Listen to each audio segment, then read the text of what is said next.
పాటలలో సిలువ లేదు, వర్తమానాల్లో సిలువను గూర్చిన వార్త లేదు. ఈరోజు నేను మళ్ళీ చెప్తున్నానండి, ఈ యూట్యూబ్ వచ్చాక సంఘాలు పాడైపోయాయండి. ట్యూబ్ కోసం ఎక్కువ ఆలోచిస్తున్నారు. ట్యూబ్ అంటే ఏంటండి? సైకిల్ ట్యూబ్, అలాగే యూట్యూబ్ అంటే అది ఎంత గాలి కొట్టుకుంటే అంత వస్తుంది, ఒకరోజు పేలిపోద్ది అది.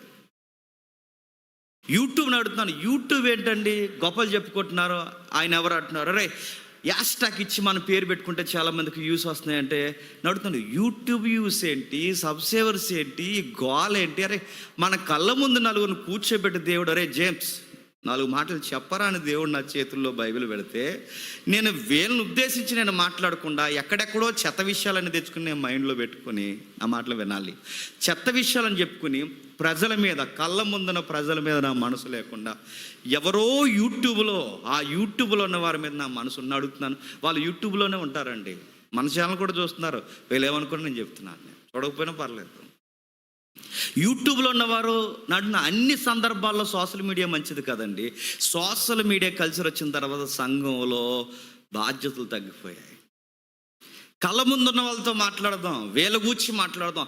అక్కడెక్కడో ఎవడో ఏదో అన్నాడు, వాడి గూర్చి ఇప్పుడు ఆన్సర్ ఇవ్వడానికి మనకు వీడియో తయారు చేయడం.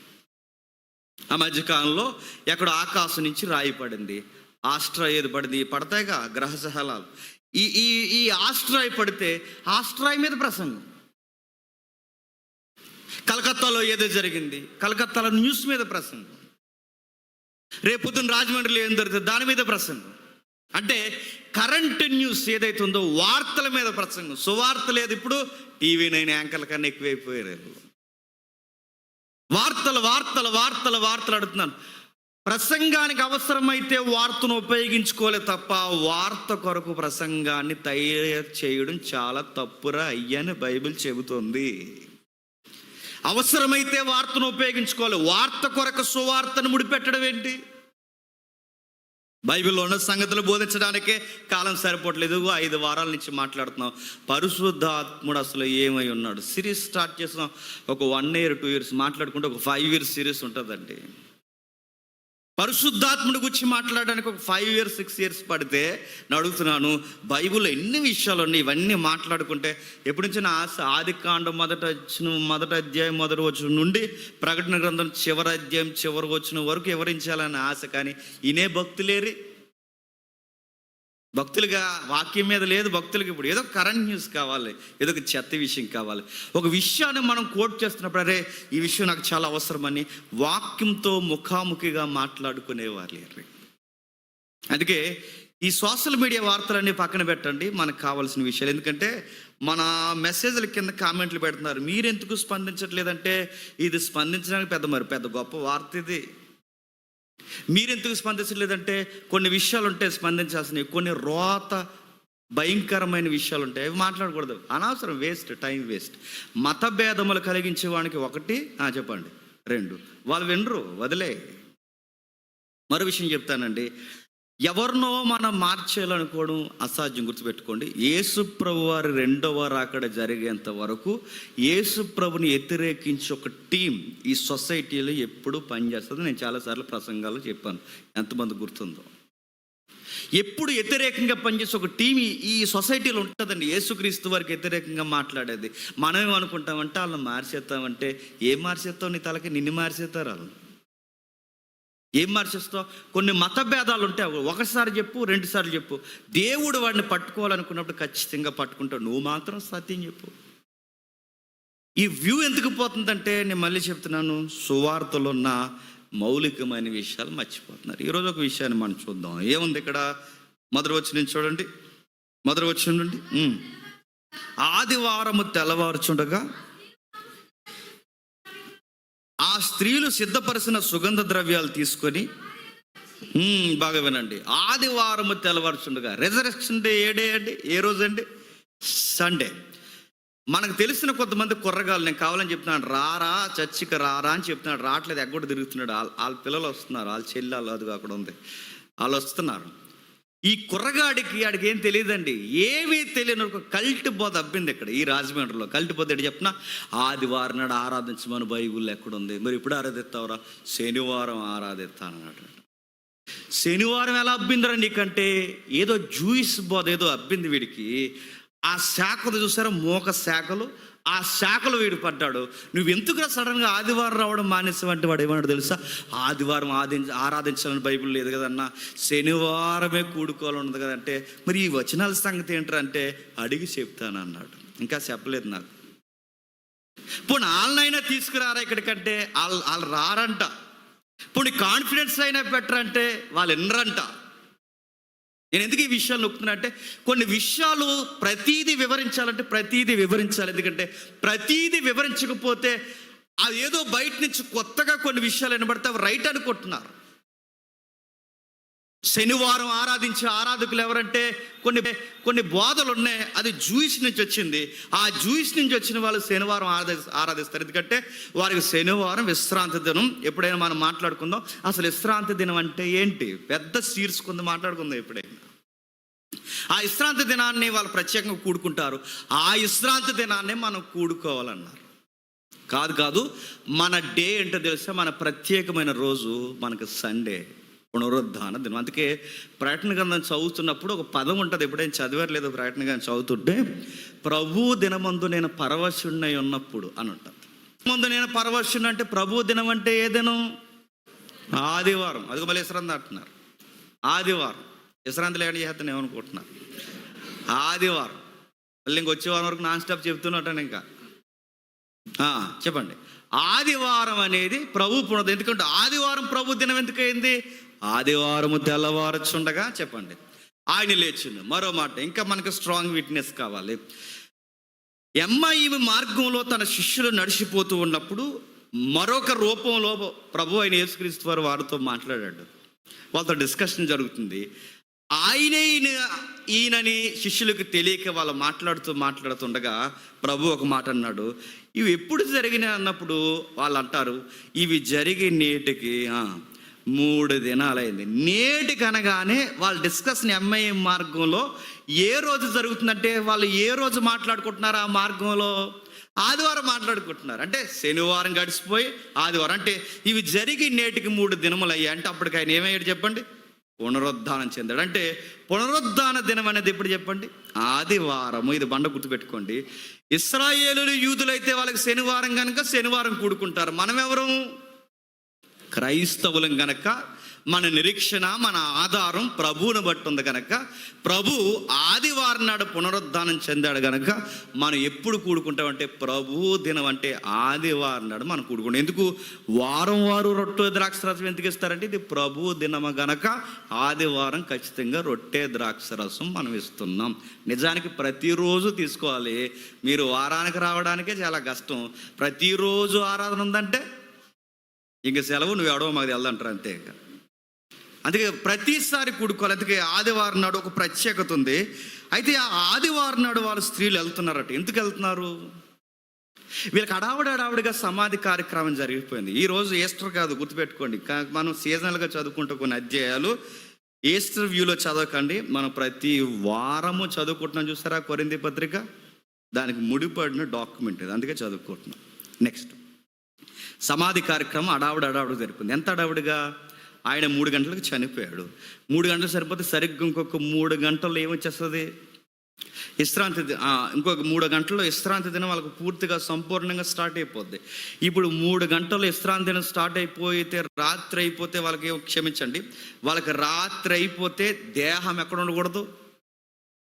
బయట బహిరంగ దేశం మీద వేలాడుతుండకూడదు. అంతా కంగారు అయిపోయింది. ఇప్పుడు శనివారం నాడు చాలా ప్రోగ్రామ్స్ ఉన్నాయి వీళ్ళకి. ఈ అడావుడి కార్యక్రమంలో గవర్నమెంట్ ఇన్వాల్వ్ అయ్యింది. సొంత బాడీ గార్డ్స్. ఎవరికి బాడీ గార్డ్స్? ఈ పరిసైలు శాస్త్రులకి డబ్బులు ఇస్తే పనిచేసే ఈ కుస్తీ బ్యాచ్ ఉన్నారు, వాళ్ళ సొంత బాడీ గార్డ్స్ ఉన్నారు, వాళ్ళు పనిచేస్తున్నారు. గవర్నమెంట్ ఇన్వాల్వ్ అయింది. రకరకాల మనుషులందరూ ఇన్వాల్వ్ అయ్యారు. ఎంత అడావుడి జరుగుతుందో సమాధి కార్యక్రమం దగ్గర.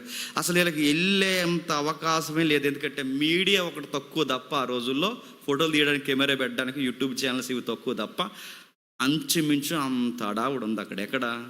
ఆయన శిలువ కార్యక్రమం చుట్టూ. అర్జెంటుగా ఎవరిని దగ్గర రానివ్వలేదు. దూరం ఎవరు మా అన్నవారు లేదా ఆయనకు సంబంధించిన ఎవరి దగ్గర రావద్దు, దూరం పోండి.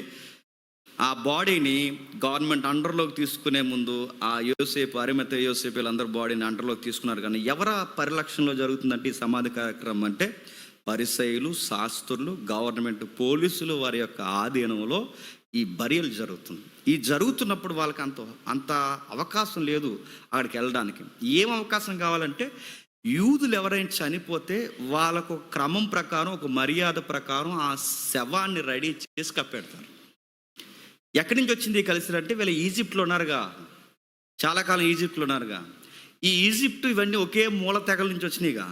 అక్కడి నుంచి శవాన్ని వీళ్ళు ఏం చేస్తారంటే బాడీ పాడవకుండా శవాన్ని చాలా జాగ్రత్తగా దాస్తారు. అంటే సుగంధ ద్రవ్యాలు పోస్తారు.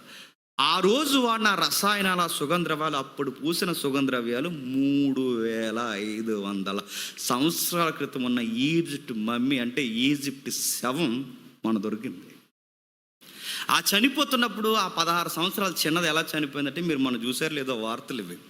ఎలా చనిపోయిందంటే చాలా భయంకరంగా వేదన చేసి చనిపోయింది. తన వేదన పడుతున్న ఫేస్ ఫీలింగ్ కూడా ఏమి చెదిరిపోలేదండి.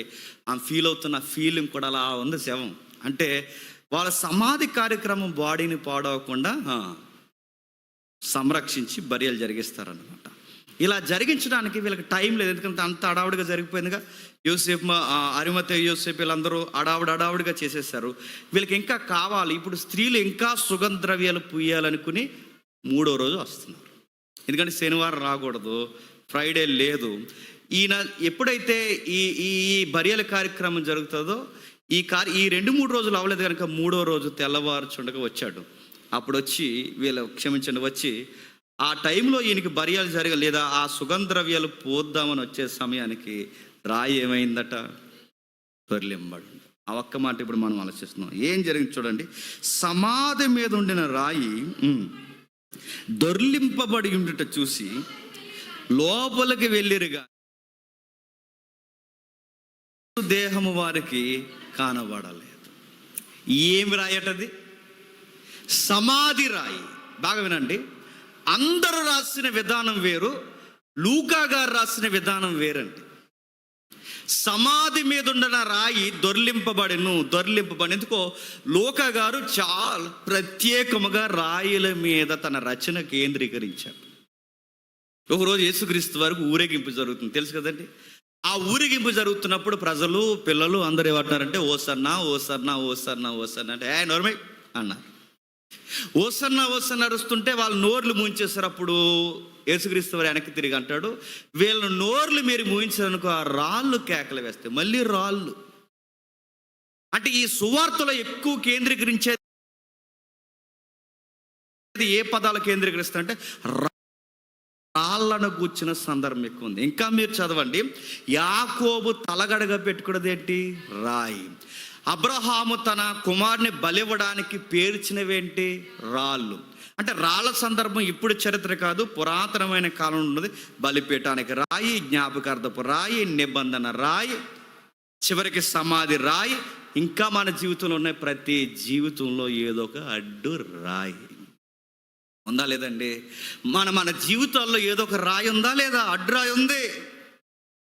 ఒకరికి అనారోగ్యం అనే రాయి ఉంది, మరొకరికి భర్తే అడ్డురాయి అయ్యాడు, మరొకరికి భార్య అడ్డురాయి అయిపోయింది, మరికొంతమందికి అత్తమామలు అడ్డురాయిలు అయిపోయారు, కొంతమందికి చెప్పుకోని రాళ్ళు ఉన్నాయి, అప్పుల రాళ్ళు, తెప్పల రాళ్ళు, రోగాల రాళ్ళు, ఉద్యోగం లేని ఒంటరితనం రాయి. అన్ని రాళ్ళే, అడ్డురాళ్ళు.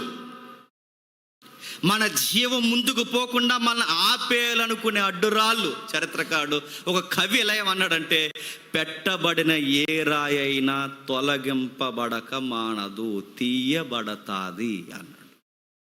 జీవితంలో రాళ్ళు ఉన్నాయి, ఇంకేమున్నాయి? దేశానికి కూడా ఏమున్నాయి? సరిహద్దు రాళ్ళు ఉన్నాయి లేదా? నీ బార్డర్ ఎక్కడ వరకు, మా బార్డర్ ఎక్కడ.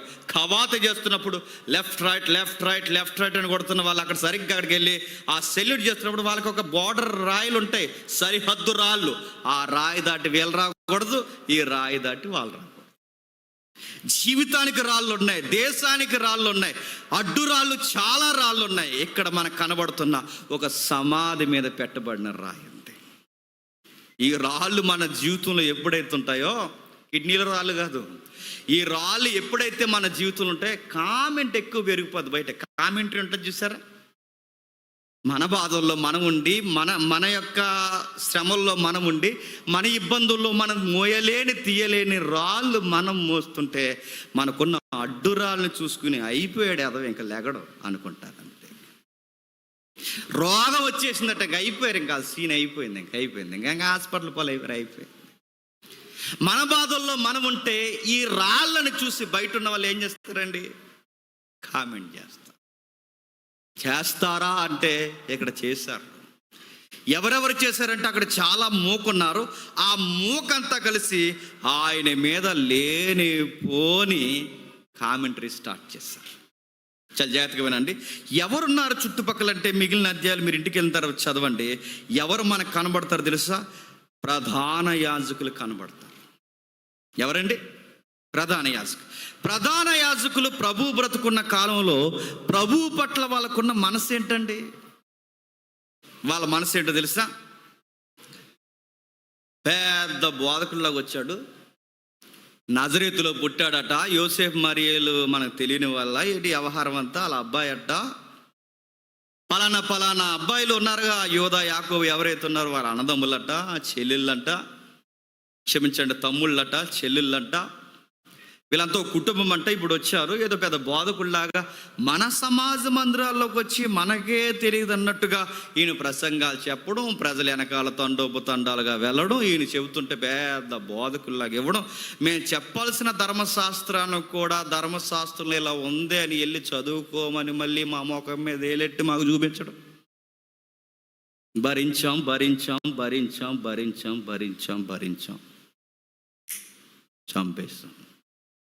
చంపేయడమే కాదు, ఇక మనిషికి ఎప్పటికీ రాకుండా అడ్డుగా చెప్పండి రాయెట్టేస్తాం. ఇక ఎప్పటికీ రాడు. రాయి పెట్టడమే కాదు, ఆ రాయికి గవర్నమెంట్ సీల్ కూడా వేసేస్తాం. బయట వీళ్ళు నిలబడిన ప్రధాన యాజకుల వాళ్ళ ఆశ లేదా వాళ్ళ యొక్క చమత్కారంగా మాట్లాడుతున్న వాళ్ళు ఇస్తున్న ఆ రివ్యూ, దాన్ని బట్టి వాళ్ళు ఏం మాట్లాడుతున్నారు? బోధకుడట, ఫాలోయింగ్ అట, అదంట ఇదంట కూడా తిరుగుతూ నేను గొప్ప ప్రసంగికుల్లా తిరగబట. శిష్యులంట 12 మంది టీం మెంబర్స్ అంటే ఈయనకి 12 మంది టీం మెంబర్స్, మళ్ళీ అందులో స్త్రీలు పురుషులు. ఈయన రోజుకు ఒక దగ్గర మీటింగు, మళ్ళీ ఈయన వెళితే పెద్ద పెద్ద ప్రసంగాలు. సమాజ మందిరంలో మేము ధర్మశాస్త్రం చెప్తుంటే మాకే ధర్మశాస్త్రం చెప్పడం ఎంతకాలం భరించాలి? అందుకే గవర్నమెంట్ ఇన్వాల్వ్ అయ్యేలా చేసాం, కేసులు పెట్టాం, దేశద్రోహం కేసులు 3 పెట్టాం. ఎవరి మీద? యేసుప్రభు మీద పెట్టారు. 3 దేశద్రోహం కేసులు పెట్టాం. ఇక అయిపోయింది. మా చేతులకి మట్టి అంటుకోకుండా చంపించేసాం. ఇక వస్తాడా? నేడో రేపో లెగిస్తాడా? ఎట్టా లెగిస్తాడు రా బాయ్? ఇక లెగడెక్క. ఎందుకంటే ఇక ఎప్పటికీ లెగకూడదని అడ్డంగా ఏం పెట్టాం? రాయెట్టేసాం. ఇది వాళ్ళ ధైర్యం. ఎవరి ధైర్యం? ప్రధాన యాజకుల ధైర్యం. ఇంకా ఎవరున్నారా? సమకాలీన తరంలో లేదా మొదటి శతాబ్దంలో ఇంకెవరున్నారు? అన్నా, కైఫా. వీళ్ళెవరు? బామర్దులు. అసలు వీళ్ళెవరు? నాణ్యమైన సేవకులా? కాదండి. వీళ్ళ నాణ్యమైన సేవకులు కాదు, రాజకీయ రంపులతో సహవాసం చేసే రంకు యాజకులు. మళ్ళీ చెప్తున్నాను నేను. రంకు అనేసేరేట అనుకోకండి. రంక్ అంటే అక్రమం, అంటే క్రమం ప్రకారం కాకుండా చెప్పండి చేసే ఆ రంకు రాజకీయాలు చేస్తున్నారు. వీళ్ళతో వాళ్ళు టైఅప్ అవుతున్నారు. ఈ మధ్యకాలంలో మీరు చూస్తున్నారా? ప్రసంగికుల నోట ఏదన్నా సార్వత్రికమైన మాట అంటే ప్రజలకు ఇష్టమైన మాటలు, ప్రజలకు ఇష్టమైనది గాస్పల్ తక్కువ చేసి లౌకికమైన విషయాలు ఎక్కువ మాట్లాడతారంటే దాని అర్థం ఏంటి తెలుసా? త్వరలో వీళ్ళని కనిపెడుతూ ఉండండి, వీళ్ళు పాలిటిక్స్లోకి వెళ్తారు. నేను మళ్ళీ చెప్తున్నాను, ఇదే ఏదిక మీద నిలబడి చెప్తున్నాను నేను. వీళ్ళు త్వరలో వీళ్ళు చూస్తూ ఉండాలని. వీళ్ళు ఎందుకు అందరికీ నచ్చేలా మాట్లాడుతున్నారు? వీళ్ళ త్వరలోనే కొంతకాలం గడిచిన తర్వాత రాజకీయాల్లో అడుగులు వేయడానికి అందరినీ చెప్పండి సంపాదించుకునే మాటలు. అలాగే సంపాదించుకున్నారు. ఎవరంటే అన్న, కైఫా. వీళ్ళు ఏం చేస్తారు? వీళ్ళకి పోస్టింగ్ ఇచ్చేంత నీతి లేదు వీళ్ళకి. వీళ్ళకి పోస్టింగ్ ఎవరు? దేవాలయంలో కూడా పోస్టింగ్ ఉందిగా, దానికి కూడా క్వాలిఫికేషన్ ఉందిగా. లేవీల క్రమం ప్రకారం యాజకులు అవ్వాలి. ఈ లేవీ క్రమం ప్రకారం యాజకులు అవ్వాలంటే ఇప్పుడు అవ్వదు. వీళ్ళకి అంత నీతి నిజాయితీ సాక్ష్యం లేదు కనుక ఇప్పుడు వీళ్ళని ఏం చేస్తారు?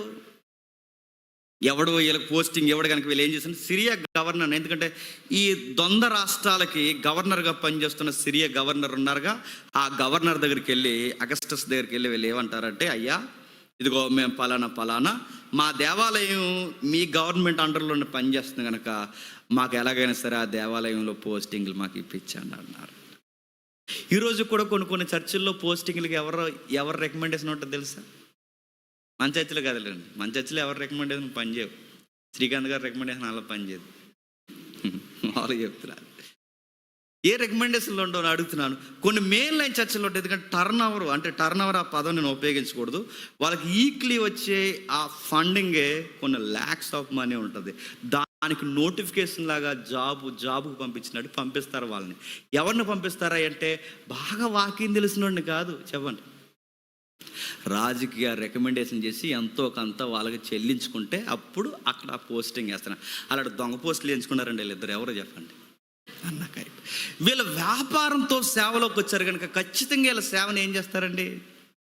వ్యాపారమే చేస్తారు. వ్యాపారంతో సేవలోకి వచ్చినాడు. వ్యాపారం చేయకపోతే ఏం చేస్తారు? ఏం వ్యాపారం చేశారు? ఏం వ్యాపారం చేయడం ఏంటి? దేవాలయాన్ని రెంటకి ఇచ్చేసారా లేదా? బల్లలమ్మ ఏం చేస్తారు? పూరేళ్ళు అమ్మేవారికి, గువ్వలను అమ్మేవారికి, రకరకాల బలు నైవేద్యాలు వస్తువులు అమ్మేవారికి దేవాలయం ఆవరణాన్ని ఏం చేస్తారు? రెంట్కి ఇస్తారు.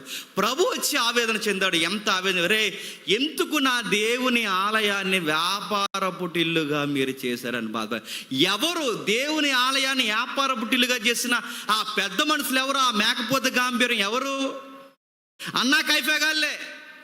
అలా పెద్ద మనుషులు ఇద్దరు ఏం చేస్తారంటే ఈ చర్చిని లేదా ఈ దేవాలయాన్ని, సొలొమోను మందిరాన్ని ఏం చేస్తారు? రెంట్కి ఇచ్చేస్తారండి. దేనికి రెంట్కి ఇచ్చారు? మరొక ప్రేరెట్టుకోవడానికి కాదు. దేనికి రెంట్కి ఇచ్చారు? గొవ్వలు నమ్మడానికి, జంతువులు నమ్మడానికి, వ్యాపారం చేసుకోవడానికి. ఆ రోజు వ్యాపారానికి అనుకూలంగా చర్చిని రెంట్కి ఇచ్చేసారండి. ప్రభు బాధపడిపోయాడు. నా తండ్రి ఇల్లుని ఎందుకు మీరు వ్యాపారపు ఇల్లుగా చేశారని ముఖాముఖిగా వాళ్ళ మేకపోత గాంభీర్యాన్ని ఖండించాడు. తప్పు చేస్తున్నారు మీరు. దేవుని మందిరాన్ని మీరు ఇలా వ్యాపారపు ఇల్లుగా మారిస్తే దేవుడు చూస్తూ ఊరుకోడు ఏమనుకుంటున్నారని ఆయన చాలా గట్టిగా ఖండించాడు. కొరడా తీసుకున్నాడు, జంతువులన్నింటినీ బయటకు తోలేశాడు. వ్యాపారాలు చేస్తున్న మీద గట్టిగా కేకేశాడు, బయటికి పోండి ఎక్కడి నుండి. ఆ రోజు వాళ్ళు ఏమనలేకపోయారు. ఆయన అధికారం, నా తండ్రి ఇల్లుది మీరు ఎందుకు ఇలా చేస్తున్నారన్నప్పుడు ఆ రోజు వీళ్ళ ఫీలింగ్ ఎలా ఉంటుంది చెప్పండి. రాజకీయాలతో రికమెండేషన్ చేయించుకొని, పోస్టింగ్ వేయించుకొని, ఇంతగా మేము ఈరోజు ఇంత మేకపోత గాంభీర్యంతో పెద్దలుగా వ్యవహరిస్తుంటే ఈ ప్రజల మధ్య మనల్ని అవమానించి చివరికి మన వ్యాపారాలు నష్టపరిచి పెట్టిన డబ్బులు కూడా మనకు రాకుండా మన పెట్టుబడులే వీడు నష్టపరిస్తే ఎప్పుడు తీసేలా నక్కల్లా తిరిగారండి వీళ్ళిద్దరూ. ఎవరు చెప్పండి? బావా బామ్మర్దులు, అన్న కైప మాట్లాడుకున్నారు. ఒరే బావా, వీడు మన బతకనిచ్చేలా లేడురా. బావ బామ్మర్దులు మాటలు అలాగే ఉంటాయి. ఎందుకంటే నా విషయంలో బావ బామ్మర్దులు అలాగే చేశారులేండి. ఆడిని బతకని కూడదరా అన్నారు, చంపేద్దారా అన్నారు. ఎప్పుడో జరిగిందండి విషయం. అంటే ఈ పులిపీడి మీద నేను చెప్పకూడదు కానీ ఒక విషయం అయితే చెప్తున్నాను. అదే కనుక చెప్తే నన్ను చంపడం కానీ నేను చంపేది ఉండాలి. నేను మళ్ళీ చెప్తున్నాను. అవన్నీ వదిలే కదండి మనం వచ్చాం. ఆ మాట నాన్నకూడదు కానీ చెప్తున్నాను. అవన్నీ వదిలే కదండి మనం వచ్చాం. అంటే ఈ మనుషులు మతము, వ్యాపారము, వాళ్ళ పేరు ప్రఖ్యాతులకు అడ్డొస్తే ఈ బావా బామ్మర్దులు ఏం మాట్లాడుకుంటారంటే వాళ్ళు తీసేయాలి కదా. ఇప్పుడు తీసేద్దు. ఇప్పుడు మనం తీసామంటే ఇతనికి ఫాలోయింగ్ ఎక్కువ ఉంటుంది. ఇప్పటికిప్పుడు ఈ అబ్బాయిని మనం ఏమన్నా అంటే ప్రజల్లో వ్యతిరేకత వచ్చేస్తుంది. ప్రజల్లో వ్యతిరేకత వస్తే మన పోస్టింగ్లకే ప్రమాదం ఉంది. ఇప్పుడు మన పోస్టింగ్ ప్రమాదం జరగకూడదంటే చేతికి మట్టి అంటుకోకూడదు. మరి ఏం చేద్దాం? ప్రభుత్వాన్ని ఇన్వాల్వ్ అయ్యేలా కొన్ని కేసులు పెడదాం అని సుమారు 3-4 కేసులు పెట్టి, దేశద్రోహం కేసులు పెట్టి చంపించేశారు. యేసుప్రభు వారు చనిపోయిన తర్వాత వీళ్ళ ఫీలింగ్ ఏముంటుంది చెప్పండి? అరే బావా అయిపోయాడు, ఇక పేడ వదిలిపోయింది. ఏంటి మన దేవాలయానికి వచ్చి మనల్ని ప్రశ్నించి మన వ్యాపారాలకే నష్టం కలిగించి మన పదవులే లేకుండా చేద్దని మన ముఖం మీద మనకి ఏలెట్టి ప్రజల ముందు మనల్ని ఇంత ఎద్దేవ చేస్తాడు. అయిపోయాక మనల్ని అడిగేవాడు. తీసేసాం, అయిపోయాడు, ఇక రాడు, ఇక ఎప్పటికీ రాడు అనడానికి మనకు ధైర్యం ఉంది. ఆ మనిషిని చంపడమే కాదు, 3వ రోజు లేస్తాడో, 4వ రోజు లేస్తాడో, 2వ రోజు లేస్తాడో, నెల రోజుల తర్వాత లేస్తాడు, ఎన్ని ఆయన స్టేట్మెంట్ ఇచ్చాడో అవన్నీ పక్కన పెట్టాం. ఎప్పటికీ లేడు, లేచినా బయటకు రాడు, సృహ వచ్చినా బయటకు వచ్చే అవకాశాలు లేవు, ప్రాణం పూర్తిగా పోయింది, ఇక రాడు. ఒకవేళ లెగిసినా బయటకు రాకుండా మనం అడ్డుగా ఏం పెట్టేస్తాం? రాయి ఎట్టేస్తాం. ఈ రాయే మనకు ధైర్యం. ప్రధాన యాజకుల ధైర్యం రాయి, అన్నా కైఫా యొక్క ధైర్యం రాయి. మరొక బ్యాచ్ ఉన్నాడు అక్కడ, హేరోదు. ఎవడండి? హేరోదు. ఈడేం మాట్లాడుకుంటున్నాడు? వీడికి చాలా చరిత్ర ఉంది. పగ పగ పగ పగ. ఎవరి మీద పగ? యేసుప్రభు మీద తాతల కాలం నాటి పగ. తాతల కాలం నాటి పగ ఏంటి? ఏ రోజుని ఏమన్నాడంటే ఆ నక్కతో చెప్పన్నాడు. యేసుప్రభు వారు ఏమన్నారండి ఏ రోజుని? ఆ నక్క, ఆ పిలాతును ఒక నక్క, ఏ రోజు ఒక నక్క. నక్క రాజకీయాలు చేస్తున్నారు. ఒక నీతి నిజాయితీ లేదు వీళ్ళకి. వీళ్ళ అధికారాల్లో ప్రజలకు మేలు చేయడానికి పోయి నక్క రాజకీయాలు చేస్తున్నారు. ఆ నక్కతో చెప్పన్నాడు పోయి. ఏ రోజు గడు కుమ్ములాట్లో చాలా నలిగిపోయాడు. ఎట్లా ఏ రోజుకి ఒక మాట గుర్తొచ్చింది. ఎప్పటి నుండో ఈ పగ. అనుకున్నదే జరిగిపోయింది. ఏ రోజు కూడా ఇన్వాల్వ్ అయిపోయింది. ఎందుకంటే నిజానికి అన్నా కైఫా పిలాతుకి ఏ రోజుకి వీళ్ళు ఎవరికి సరి అయిన సఖ్యతలు లేవండి. కానీ వీళ్ళందరూ ఎవరి విషయంలో కలిసిపోయారు? బైబిల్లో ఉంది, ప్రభువుని చంపడం విషయంలో కలిసిపోయారు. అన్నా కైఫా బామర్దులు ఎంత క్లోజ్ అయిపోయారో, ఇంకా క్లోజ్ అయిపోయారో. ఇప్పుడు ఏ రోజు పిలాతు కూడా ఏమైపోయాడట? క్లోజ్ అయిపోయింది. నిజానికి ఒకప్పుడు వీళ్ళిద్దరికి పడదు. ఎందుకంటే లోకల్ గవర్నమెంట్కి సెంట్రల్ గవర్నమెంట్కి అప్పుడప్పుడు ఎలా పొసగదో ఈ సెంట్రల్లోడికి లోకల్లోడికి పడేది కాదు. వీళ్ళిద్దరికి ఎప్పుడైతే పడలేదో, కానీ యేసుప్రభు వారి విషయంకి వచ్చేసరికి వీళ్ళిద్దరూ ఒకటైపోయి చంపేశారు. ఏ రోజు ఏం ఫీల్ అయి ఉంటాడు చెప్పండి? సమాధి మీద ఉన్న రాయిని చూసి. ఈ పగ ఇప్పుడు కాదు. మా బాబు ట్రై చేశాడు ఆ చిన్నప్పుడు చంపేద్దామని కుర్రోడిని. ఈల బాబు ఎవడు? ఆడు మహా హేరోదు. యేసుప్రభు వారు పుట్టినప్పుడు 2 సంవత్సరాల లోపున్న పిల్లల్ని చంపేయండి అంటారు చూసారా? ఆ హేరోదు గడి వీళ్ళ నాన్న. ఈ సువార్తల చివరి అధ్యాయంలో ఉన్న ఈ హేరోదు నాన్న. ఈ హేరోదు గడి ఏం అనుకుంటాడు చెప్పినా? ఈ పగ ఇప్పుడు కాదు, మా అయ్య చెయ్యాలనుకున్న పని చెప్పండి నేను చేసి. మా అయ్య ట్రై చేసాడు, అవ్వలేదు. చరిత్రలో మా వంశాలు ట్రై చేసి అవ్వలేదు. ఇప్పుడు మా అయ్యల కాలం నాటి పగ నా కళ్ళ ఎదుట నెరవేరింది. మా అయ్య సాధించాలనుకున్నది నేను సాధించాను. మా తండ్రి సాధించాలనుకున్నది నేను సాధించాను. అయిపోయింది. బెత్లెహేములో ఉన్న పిల్లలు ప్రాణాలు పోయినప్పుడే పోతాడు అనుకున్నాం, కానీ ఆ రోజు పోలేదు, ఈ రోజు పోయాడు. ఇక మా పిల్లలకు కూడా అడిగేవాడు ఎవడు లేడు. అప్పటికే ఏ రోజు గొడవ మనకు తెలుసుగా. బాప్తిజం ఇచ్చి యోహాను ఫైట్ చేశాడు. ఏమి బాప్తిజం ఇచ్చి యోహాను అడిగాడు, ఏమి నువ్వు చేస్తున్న పనులేంటి? తలకాయ నువ్వే తినంగా లేకపోతే స్టేట్ ఎలా ఉంటుంది అనుకుంటున్నావు? రాష్ట్రం ఎలా ఉంటుంది అనుకుంటున్నావు? నువ్వే సరిగ్గా లేకపోతే ఏమవుద్ది? తప్పు చేస్తున్నావు. ధర్మశాస్త్రాన్ని బట్టి నేను హెచ్చరిస్తున్నాను, నువ్వు తప్పు చేస్తున్నావు. నీ తమ్ముడు భార్య నువ్వు ఎందుకు తీసుకొచ్చావు? తప్పు అన్నాడు. అడిగిన యోహాను తల నరికేశారు. ఆయన తల నరికేసాక యోహాను వెళ్ళిపోయాడు అనుకుంటే ఇప్పుడు ఆ యోహాను కన్నా గట్టిగా అడిగేవాడు తయారయ్యాడు. ఎవరు? యేసుక్రీస్తు వారు. ఇప్పుడు యేసుక్రీస్తు వారిని కూడా ఏం చేశారు? ఇక తల కాదు, మనిషిని పొడిచి చంపేశారు. దాని వచ్చింది. ఇప్పుడు యోహాను లేడు, చెప్పండి, యేసుక్రీస్తు లేడు, ఇక మనల్ని అడిగేవాడు ఎవడు లేడు.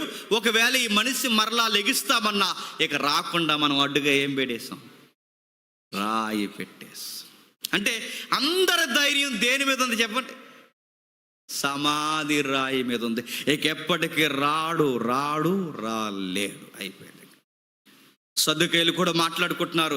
ప్రసంగాలు చేసేవాడు, మహా అధికారిగా మాట్లాడేవాడు అడ్డంగా ఉన్నాడని చాలా కాలం బాధపడ్డాం. అడ్డు తొలగిపోయింది, తీసేస్తాం.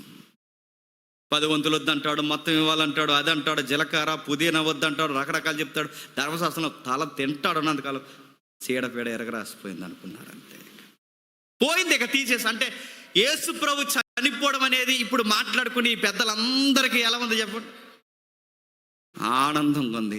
ఈ ఆనందంలో ఇంకెప్పుడు మళ్ళీ విప్లవం రాదు అనడానికి వీళ్ళకి ధైర్యం ఏంటి చెప్పండి?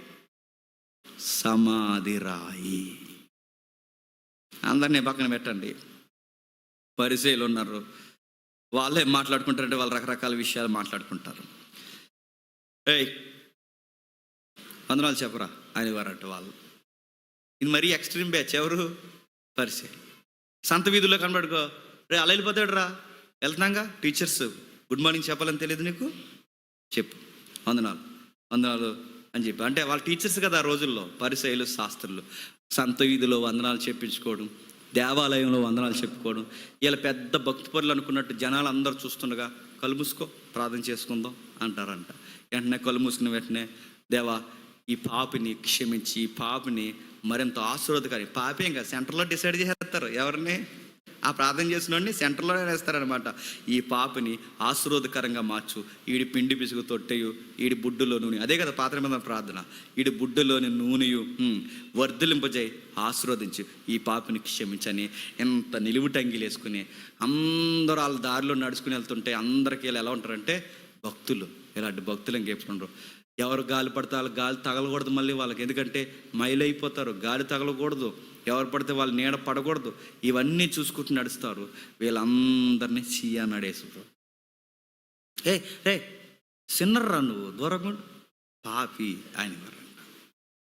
ఎవరినైతే పాప అన్నాడో ఆ పాపుల మధ్యకు పోయి భోంచేస్తున్నాడు. ఎవరు? యేసుక్రీస్తు. వీళ్ళకి ఎలా ఉంటుందండి?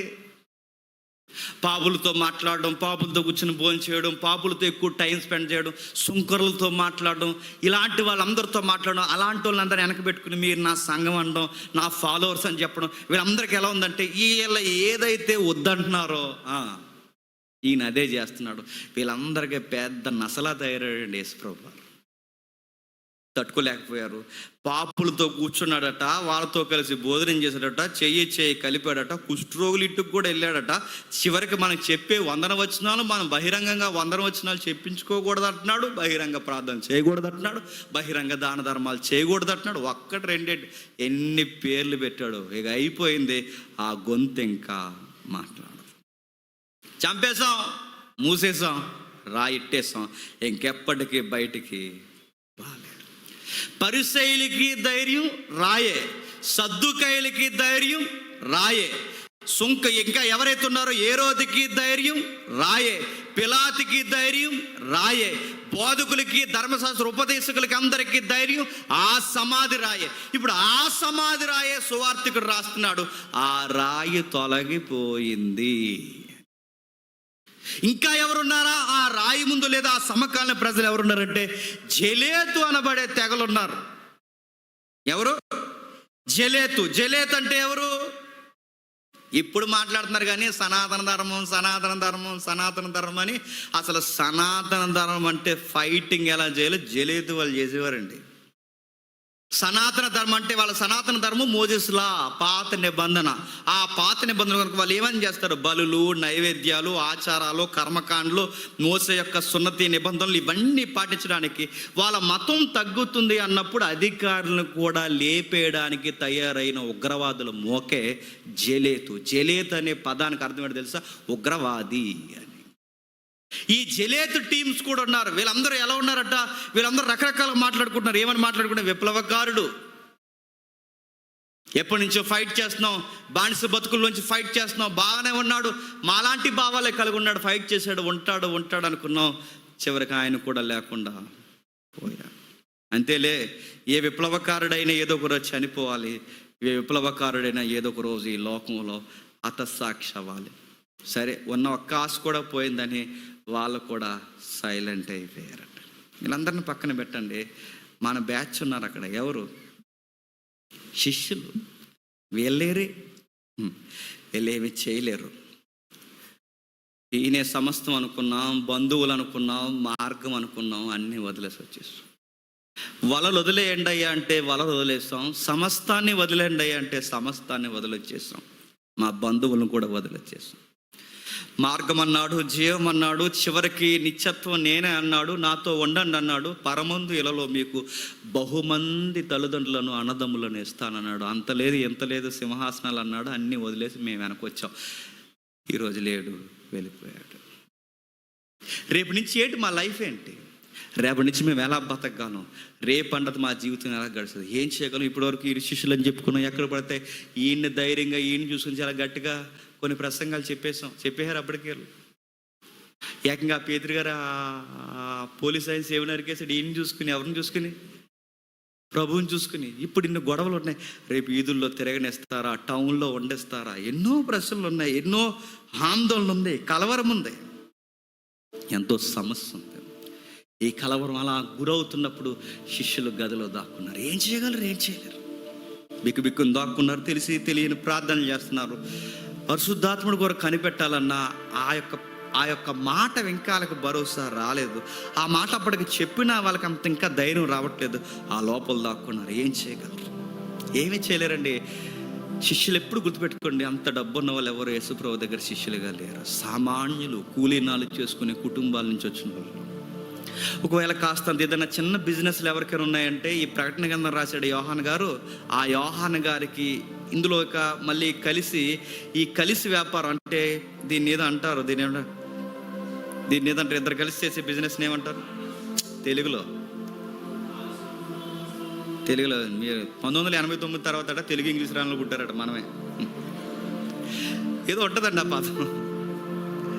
వీళ్ళిద్దరు కలిసి ఈ ద్వంద్వ వ్యాపారం అంటే వీళ్ళు కలిసి వ్యాపారం చేస్తున్నారు. ఎవరంటే అసలు ఈ ప్రకటన గ్రంథం రాసిన యోహాను గారు, వాళ్ళ దగ్గర ఈ కలిసి వ్యాపారం చేస్తున్న, ఈ పార్ట్నర్షిప్ బిజినెస్ చేస్తున్నది పేతురు గారు. అందుకే పేతురు గారు యోహాను గారిని ప్రభు పిలిచినప్పుడు ఇద్దరు దగ్గరగా ఉంటారు. అంతే, వీళ్ళకి బోట్స్ ఉండేవి ఆ రోజుల్లో, కూలీలు ఉండేవారు. అందుకే ఆ పిలిచినప్పుడు యోహాను ఏం చేశాడంటే, పనివారికి తమ వలలను తమ బోటులను అప్పగించి వచ్చారంటే వీళ్ళ దగ్గర కూలి పని చేసే మనుషులు కూడా ఉన్నారన్నమాట. కాస్త డబ్బులు ఉన్న వాళ్ళు, ఇంకెవరికి అంత డబ్బులు లేవండి. వీళ్ళ గవర్నమెంట్ దగ్గర కూడా అంత అధికారాలు లేవు. వీళ్ళు ఏం చేయగలరు? యేసుప్రభుని చంపేస్తే ఏం చేయగలరు? బిక్కుమని చూశారు, పారిపోయారు, చెట్టుకొకరికి పొట్టుకొకరికి పరారు అయిపోయారు. ఏం చేయగలరు అండి? పేతురైన మాత్రం ఏదో ఈయన ఉంటాడులే చేద్దాం అనుకునేసరికి, పేతురు నోర్మి అన్నాడు. నేను చనిపోవడానికే నేను వచ్చాను. పేతురు నోర్మి, ఇది కదా విప్లవం అన్నప్పుడు. ఈయన చనిపోతే ఇంక ధైర్యం ఏముంటుంది? పేతురు కూడా భయపడిపోయాడు. అమ్మాయి వచ్చి అడుగుతుంది, నువ్వు ఆయనతో ఉన్నవాడివేగా అన్నది అమ్మాయి. పేతురు అన్నాడు, నో ఆయన ఎవరో నాకు తెలియదు. అందరూ భయపడిపోయారు. లోపల తలుపులు వేసుకుని దాక్కున్నారు, ఇసుకుపోయారు, ఎక్కడికి వెళ్ళలేరు. కనీసం చివరి చూపుగా చూద్దామంటే ఎక్కడికి వెళ్ళి చూస్తారు? గవర్నమెంట్ ఇన్వాల్వ్ అయ్యి ఉంది, పోలీసులు ఎస్కాట్ ఉంది అక్కడ. ఆ రాయిని బయటకు తీసి చూసొద్దాం అనుకున్నా ఆ రాయిని తీయకూడదు, ఎందుకంటే సీలేసేసారు. ఆ రాయిని తీయడం అనేది దేశద్రోహం, కేసుని కదపడం అవుతుంది.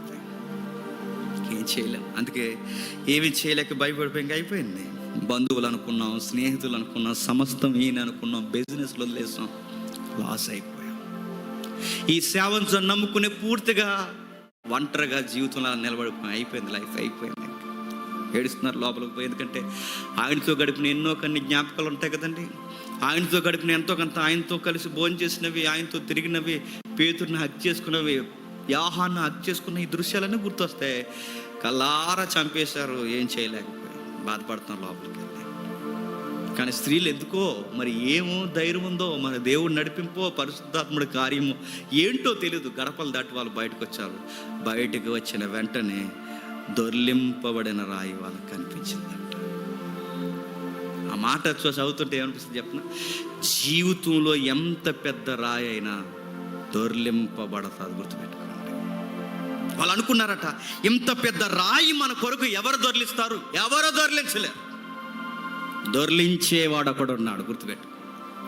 అది ఈ రాయి అయినా, నీ జీవితంలో ఉన్న ఏ రాయి అయినా, ఎంత పెద్ద రాయి అయినా, ప్రభువుకి అసాధ్యమైనది ఈ రాయి తొలగదనేది ఏది లేదు. ఏ రాయి అయినా తీసి పడేస్తాడు, గుర్తుపెట్టుకో. దానికి సమాధి రాయే గుర్తు. మనతో పురుషులు లేరు, మనకు ఆ రాయి ఎవరు తీస్తారు? ఎవరో తీయలేరు. గవర్నమెంటే సీలేసింది, మరలా ఆ సీల్ని మళ్ళీ రద్దు చేయాలి అంటే మరలా స్పెషల్ జీవో ఒకటి చేయాలి. ఆ గవర్నమెంట్ మళ్ళీ స్పెషల్ జీవో చేయగలదా? జీవో కూడా గవర్నమెంట్ అప్పటికప్పటికి చేయలేదు. మనుషులు తీయలేని రాయి, తొలగని రాయి, ఎప్పటికీ తొలగదు, ఇక అయిపోయింది. అన్ని ఓప్స్, అంత నిరీక్షణ అంతా ఆగిపోయింది. ఏది ధైర్యం అనుకున్నామో, ఏది ఆశ అనుకున్నామో, ఏది నిరీక్షణ అనుకున్నామో, ఇక ఆ ఆశను అంతటినీ కప్పేసింది. ఆ రాయిని చూస్తేనే సగం ధైర్యం పోతుంది. మన జీవితంలో కూడా చాలా బండరాయిలు ఉన్నాయి. మన జీవితంలో కూడా కొన్ని జీవితాలు ఇక లెగిస్తానే ఈ దెబ్బకి అనిపిస్తుంది మనకి. లెగ్గాలు గుర్తుపెట్టుకో, నువ్వు లెగుస్తావు. నువ్వు ధైర్యంగా ఖచ్చితంగా లెగగాలు, అది గుర్తుపెట్టుకో. అది ఏ రాయి అయినా, వేయబడిన ఏ రాయి అయినా తీయబడుతుంది, వేయబడిన ఏ రాయి అయినా తొలగింపబడుతుంది. ఇవ్వబడిన అడ్డురాయి ఏదా రాయినా అని గుర్తుపెట్టుకో. ఆయన సెలవు లేకుండా ఏ రాయి మన జీవితంలోనికి రాదు, గుర్తుపెట్టుకో. తీసేశాడు. దొర్లింపబడిన రాయిని చూసిన వెంటనే వాళ్ళకి ధైర్యం వచ్చింది.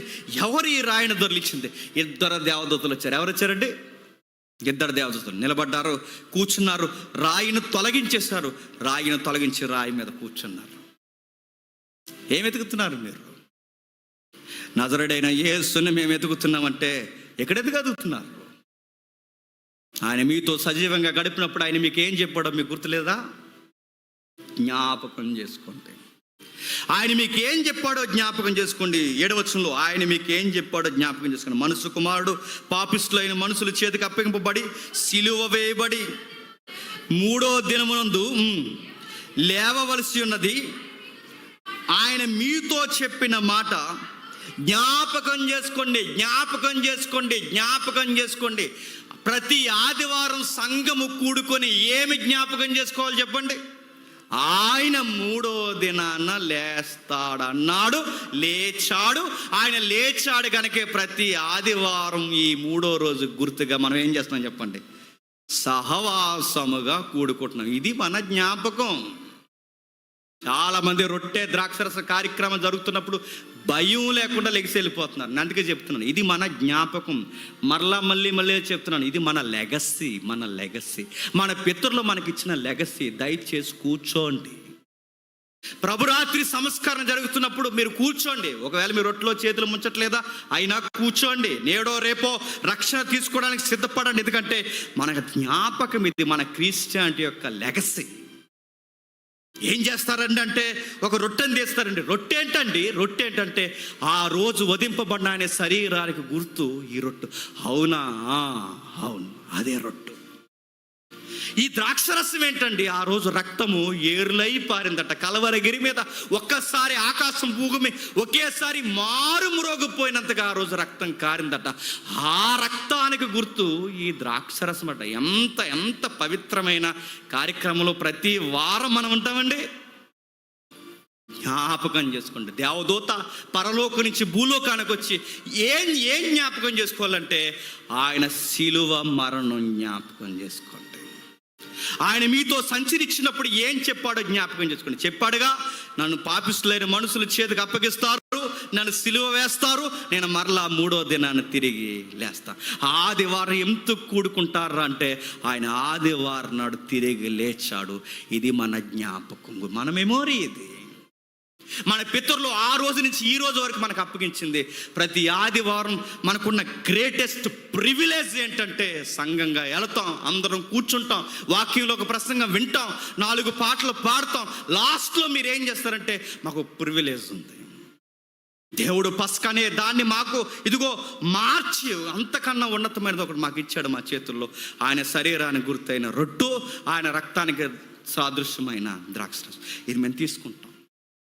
రొట్టెను రొట్టెగా కాదు, ఆ రొట్టె ముక్కను మేము తెస్తున్నప్పుడు మా సాక్షాత్తు మా మదిలో జ్ఞాపకం వస్తుంది.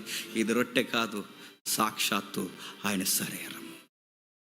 ఇది ద్రాక్షరసం కాదు, సాక్షాత్తు ఆయన రక్తం. నీకు రొట్టెగా కనబడితే ఎవరి వారం రొట్టె చేసింది చప్పగా ఉందా అన్నాడట. చంపేయాలి మిమ్మల్ని అందరినీ కలిపి. ద్రాక్షరసం తాగినప్పుడు నీళ్ళు ఎక్కువయ్యేలా ఉందటంటే నీళ్ళెక్కు కాదు, బలుపు ఎక్కువైంది. నీకు బలుపు, నీళ్ళు ఎక్కువైంది, ఉప్పు తక్కువైంది కాదురా అయ్యా. ఇది మన యొక్క పితరులు మనకిచ్చిన ఆజ్ఞ. మన పితరులు మనకు నేర్పించిన ఒక గొప్ప సహవాసంలో ఒక జ్ఞాపకం. ఆయన చెప్తున్నాడు, జ్ఞాపకం చేసుకోండి. ఎప్పుడు జ్ఞాపకం చేసుకోవాలి? మీరు కూడినప్పుడల్లా ఆయన్ని జ్ఞాపకం. అందుకే కొరింథీ పత్రిక మనం చదువుతున్నప్పుడు ప్రతి వారం ఒక మాట చదువుకుంటాం. మీరు గుర్తుందా? చదువుదాం ఒకసారి, చదవండి ఒకసారి. కొరింథీయులకు రాసిన మొదటి పత్రిక 11వ అధ్యాయం. కొరింథీయులకు రాసిన మొదటి పత్రిక 11వ అధ్యాయం ముగించుకుందాం. కొరింథీయులకు రాసిన మొదటి పత్రిక 11వ అధ్యాయం 23వ వచనం.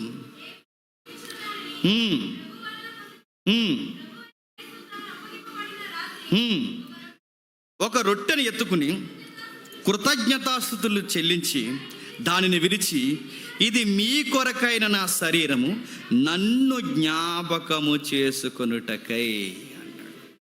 ఏంటంటే ఇది నన్ను జ్ఞాపకం చేసుకున్నట కంటే దేవదూతలు వచ్చి ఏం చెప్పారండి?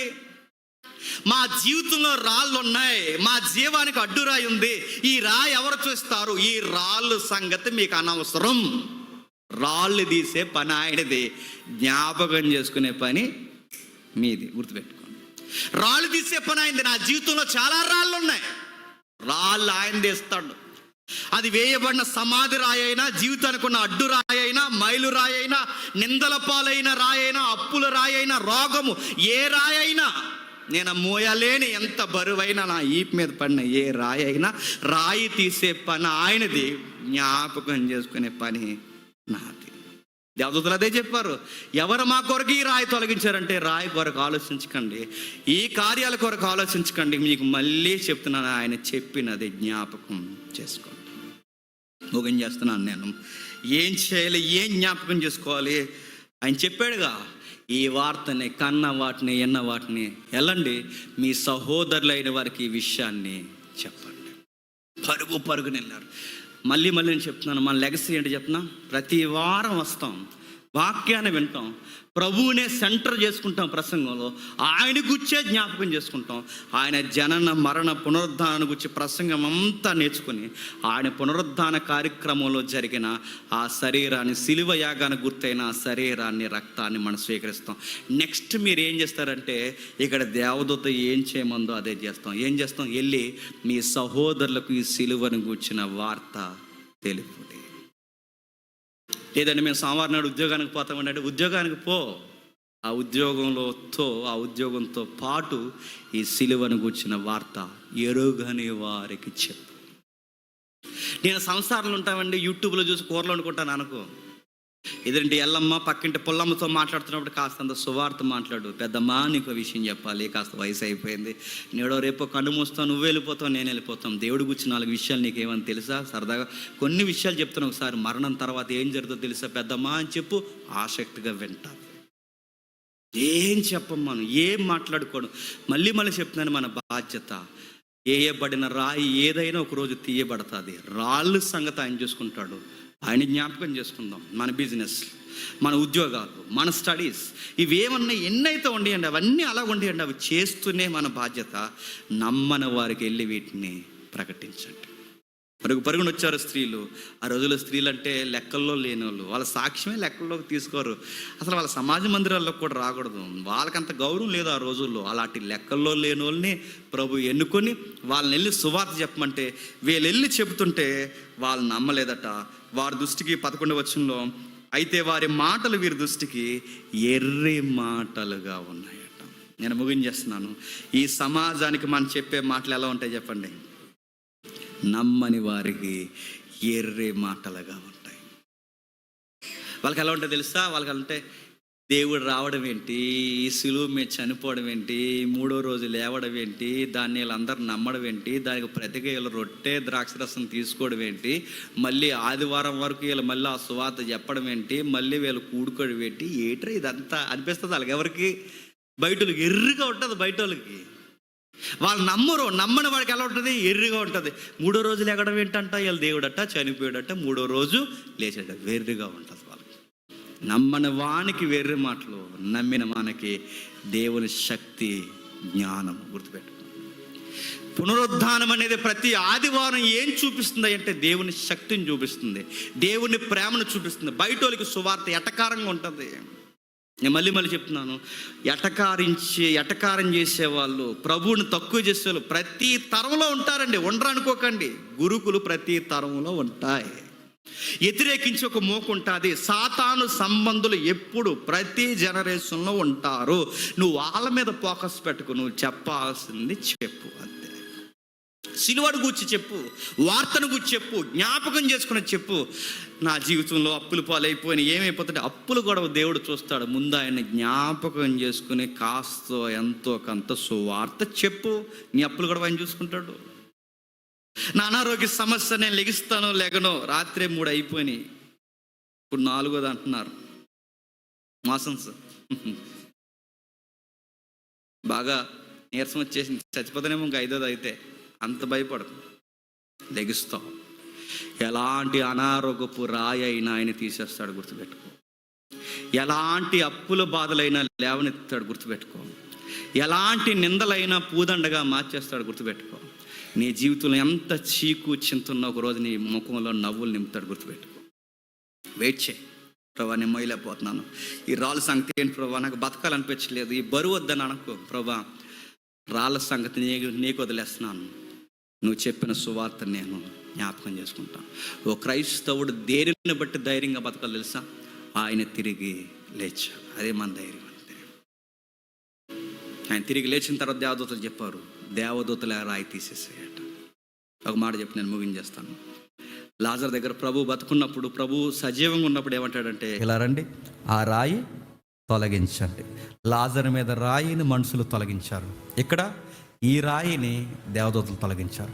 కానీ రచయిత యొక్క ఉద్దేశం ఏంటంటే, అక్కడ తొలగించిన రాయి మనుషులైనా, తొలగించమని చెప్పిన కథానాయకుడు ఎవరు? యేసుక్రీస్తు వారు. ఇక్కడ తొలగించిన రాయి దేవదూతలైనా, దీని వెనక దర్శకుడు ఎవరు చెప్పండి? యేసుక్రీస్తు. మన కళ్ళ ముందు మనం అనుకుంటాం, దేవుడు డైరెక్ట్గా ఆకాశం నుంచి చెయ్యి ఇలా పెట్టి నీ రాయి ఎలాగేం తీయడు. ఆబ్జెక్ట్ ఎవరొకరు ఉంటారు, దాని ద్వారా ఆయన పక్కకి చెప్పండి. లాజర్ దగ్గర మనుషులు ఉన్నారు, ఇక్కడ సమాధి దగ్గర దేవదూతలు ఉన్నారు. నీ జీవితంలో ఏదో ఒకటి ఉంటుంది, ఆ ఒక్క హోప్ని బట్టి దేవుడు ఆ రాళ్ళన్నీ చెప్పండి పక్కకి తీసేస్తాడు. కానీ కథ అంతా నడిపించేది ఎవరు చెప్పండి? దేవుడు. అందుకే మీరు బలంగా నమ్మండి. సిలువను కూర్చుని వార్తను బలముగా చూడండి, పునరుద్ధానాన్ని బలముగా చూడండి, ఆయన వార్తను బలముగా నమ్మండి. ఆయన చెప్పిన జ్ఞాపకం చేసుకోండి. దేవా, మేము ప్రతి వారం జ్ఞాపకం చేసుకుంటున్నాం, మా కొరకు శరీరాన్ని నిలిచావు, మా కొరకు రక్తాన్ని కార్చావు, మా కొరకు తిరిగి లేచావు. మరొకటి మేము జ్ఞాపకం చేసుకుంటున్నాం, ఎలాగ వెళ్ళావో మళ్ళీ అలాగే వస్తానని మాటిచ్చి వెళ్ళావు. ఈరోజు వస్తావో రేపు వస్తావో ఎప్పుడు వస్తావో తెలియదు, మొత్తం మీద నువ్వు ఏదో ఒక రోజు వస్తాం. అప్పటికి నేను సజీవంగా ఉంటే ఇదే కళ్ళుతో నేను ఎదుర్కొంటాను. ఒకవేళ నేను సమాధిలో ఉంటే మళ్ళీ సజీవంగా లేచి నేను ఎదుర్కొంటాను. ఎప్పుడు వస్తావో నాకు తెలియదు, నీ కొరకు నేను ఎదురు చూస్తూ ఈ గొంతులో ఊపిరున్నంత కాలం నీ గురించి చెబుతూ జ్ఞాపకం చేసుకుంటూ ఒకరోజు జీవితాన్ని అలా ముగించేస్తాను ప్రభా. ఇది క్రిస్టియన్ ఫెయిత్, గుర్తుపెట్టుకోండి. అందుకే మనం సంఘానికి రావాలి, వారం వారం ఇదే మనం జ్ఞాపకం చేసుకోవాలి. చెప్పిందే చెబుతాం, పునరుద్ధానం చెప్తాం. ఎందుకు చెప్తారంటే దేవుడు చెప్పాడు, ఇదే మీరు జ్ఞాపకం చేసుకోండి. చివరగా వేయబడిన రాయి అలా ఉంది, ఈరోజుకి ఆ రాయి ఇంకా మూయబడలేదు. ఇప్పటికీ ఆ రాయి తీసివేయబడి ఉంది. బ్రిటిష్ మ్యూజియంలో ఈరోజుకి ఆ రాయి అలా భద్రం చేయబడి ఉంది. ఈరోజుకి సమాధి మీద ఉన్న రాయి తొలగింపబడి ఉంది. నేను ప్రశ్న అడుగుతున్నాను, ఆ రాయిని ఎందుకు తీశారు తెలుసా? ప్రభు బయటికి రావడానికి ఆ రాయి తీయలేదు. పేతురులాగా, శిష్యుల్లాగా, తోమాలాగా ఇంకా ఎవరైతే నమ్మలేదో ఆ నమ్మని వారందరూ వెళ్ళి ఆ సమాధిని ఇలా వంగి చూసి నిజముగా ఆయన ఇక్కడి నుంచి తిరిగి లేచాడని ఈ రోజుకి నమ్మడానికి సజీవ సాక్ష్యాల్లో ఒక సాక్ష్యం ఖాళీ సమాధి. గుర్తుపెట్టుకోండి, రాయి ఆయన బయటికి రావడానికి కాదు, నమ్మని మనం లోపలికి వెళ్ళి చూడడానికి, ఆయనకి బయటికి రావడానికి కాదు. ఆయనకి రాయి ఉన్న ప్రాబ్లం ఏం కాదు. వీళ్ళందరూ ఈ పిచ్చి పులకాగాళ్ళందరూ ఏమనుకున్నారంటే, వీళ్ళు ఉన్నారుగా ఈ పరిసయ్యులు, శాస్త్రులు, వీళ్ళందరూ ఏమనుకున్నారంటే రాయి ఎట్టేస్తాం ఇంకా రాడు, సీలు వేసేస్తాం ఇంకా రాడంటే, రాయి ఎట్టినా రాయి అలా ఉంటుంది, బయటకు వచ్చేస్తాడు ఆయన. సీలు వేసినా సీలు అలా ఉంటుంది, బయటకు వచ్చేస్తాడు ఆయన. మూయబడిన తలుపులు అలా ఉంటాయి, ఆయన బయటకు వచ్చేస్తాడు. ఆయనని ఏ పదార్థం అడ్డగించలేదు, ఎందుకంటే పదార్థానికి మూలమే ఆయన ఏ పదార్థం ఆయన అడ్డగించలేదు, ఏ ద్రవ్యము ఆయన అడ్డగించలేదు, అసలు ఏ సీలు ఆయన అడ్డగించలేదు. మూయబడిన వాళ్ళ మూయబడి ఉండగానే వచ్చేస్తాడు. మరి ఎందుకు రాయి తొలగింపబడింది? వచ్చి చూసి అవిశ్వాసులు కాక నమ్మి ఆయన చెప్పినది జ్ఞాపకం చేసుకొని వెళ్ళి నమ్మని వారికి సువార్త ప్రకటించడు. లేదు ప్రభా, నేను యూట్యూబ్లోనూ ప్రకటిస్తానంటే పోనీ ఏదోలా ప్రకటించు, వాట్సాప్లో అయినా ప్రకటించు, ఏదో ఒక సాధనం ఉపయోగించుకో. యూట్యూబ్ ఉపయోగించుకుంటావు, సోషల్ మీడియా, ఇంకా ఏ వ్యూ ఉపయోగించుకుంటావు, వేదిక ఉపయోగించుకుంటావు, ఎక్కడ ఉపయోగించు, వీధిని ఉపయోగించుకో, ఏదో ఒక సాధనం ఉపయోగించు. మొత్తం మీద ఆయన గూర్చి చెప్పు. నువ్వైనా చెప్పాలి, నేనైనా చెప్పాలి. ఒకవేళ మీకు మాకు మన విరోధులకి మనందరికి అందరం క్రీస్తుని నమ్ముకున్న వాళ్ళని విచిత్రం ఏంటంటే అందరం ఆయన్నే నమ్ముతాం, కానీ మనకు పడదు, అది గొడవ. కానీ విషయం ఏంటి చెప్పిన, ఆయన నమ్మేది క్రీస్తునే, మనం నమ్మేది క్రీస్తునే. మనందరి ఎజెండా ఒకటేనండి. మనందరి ఎజెండా ఏంటో తెలుసా? మనందరి ఎజెండా ఒకటే. సిద్ధాంతపరమైన ఈ భేదాలు ఒకవేళ ఉన్నా, మనందరి ఎజెండాలో ఒకే ఒక్క మన జెండా మీద ఉన్న గుర్తు ప్రభు అయిన యేసుక్రీస్తు వారు తిరిగి లేచాడు. ఆ జెండా ఎప్పుడు మన విశ్వాసం మీద రెపరెపలాడుతూ మన జీవితాల్లో వెలుగుతూ ఉండాలి. మీరు క్రీస్తుని గురించి చెప్పాలి, మేము క్రీస్తుని గురించి చెప్పాలి. మనం అందరం ఈ సొసైటీకి ప్రభు అయిన యేసుక్రీస్తు వారు తిరిగి లేచాడని మనం చెప్పాలి. ఇదే మన లెగసీ, ఇదే మన ఫెయిత్, ఇదే మన గ్రేటెస్ట్ ప్రివిలేజ్.